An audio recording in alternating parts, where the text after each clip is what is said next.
జై Sriram.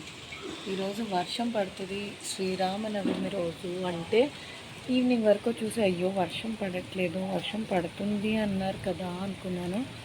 But magic ఏంటంటే వర్షం పడుతుంది. 30 అవుతుంది టైమ్.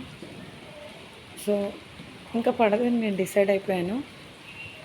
బట్ వర్షం పడుతుంది. Very happy. After long time వర్షం చూస్తున్నాము.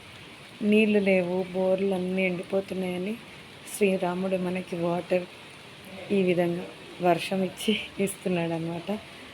మన బాధ అర్థమైపోయింది. మన కళ్యాణం, పూజ అంతా బాగా నచ్చినట్టుంది మన శ్రీరాముడికి. సో అందుకనే మనకి ఇలా వర్షం రూపంలో హ్యాపీనెస్ వస్తుంది. జై శ్రీరామ్. శ్రీరామనవమి శుభా